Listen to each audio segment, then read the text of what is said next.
దేవరా ఎర్ర సముద్రం దాని చుట్టుపక్కల ఉండే 4 గ్రామాల కథనే ఈ దేవరా మూవీ.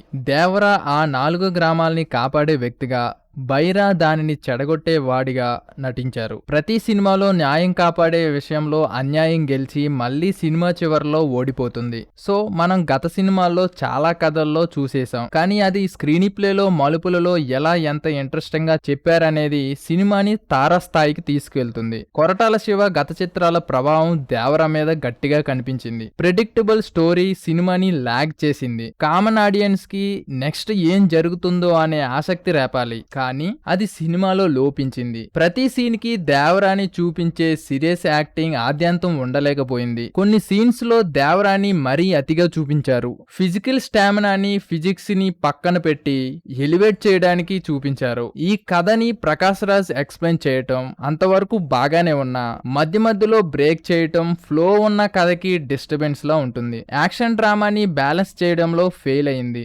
ఎమోషన్స్ ఎస్టాబ్లిష్ అవుతున్న టైం కి అవి ఇన్కంప్లీట్ గా ముగించారు. డబుల్ యాక్షన్ లో ఎన్టీఆర్ గత చిత్రాల మాదిరిగానే ఉంది. దేవరా క్యారెక్టర్ కి వరా క్యారెక్టర్ కి డిఫరెన్స్ ఎన్టీఆర్ బాగానే చూపించారు. ధైర్యానికి భయానికి మధ్య వ్యత్యాసంలా తండ్రి కొడుకుకి రాశారు. యాంటాగోనిస్ట్ గా చేసిన Saif Ali Khan did well, tremendous performance. Sentiment artificial గా ఉన్నాయి. ప్రతి మాటలో దేవరాకి ఎలివేషన్స్ ఇవ్వడానికి వాడుకున్నారు. ఇక స్లాంగ్ వస్తే నెల్లూరు రాయలసీమ యాసని వాడారు. హీరోయిన్ సినిమాకి మైనస్, ఏదో పెట్టాలని పెట్టారు. ఆ పాత్రకి తగిన ప్రాధాన్యం లేదు. శ్రీకాంత్, మురళీ శర్మ తమ పాత్రల మేరకు నటించారు. పాజిటివ్ విషయానికి వస్తే world building, cinematography biggest asset గా నిలిచాయి. ఇంటర్వెల్ ముందు వచ్చే ఫైట్ అండ్ యాక్షన్ సీన్స్ అయితే సినిమాకి హైలైట్ గా నిలిచాయి. మరో స్థాయికి తీసుకెళ్లాయని చెప్పొచ్చు. సినిమాలో డైలాగులు ఆకట్టుకుంటాయి ఆడియన్స్ ని. చివరిలో వచ్చే మలుపు ఆడియన్స్ ని సర్ప్రైజ్ చేస్తుంది. కానీ ఒక పార్ట్ లోనే చెప్పాల్సిన మూవీ కథని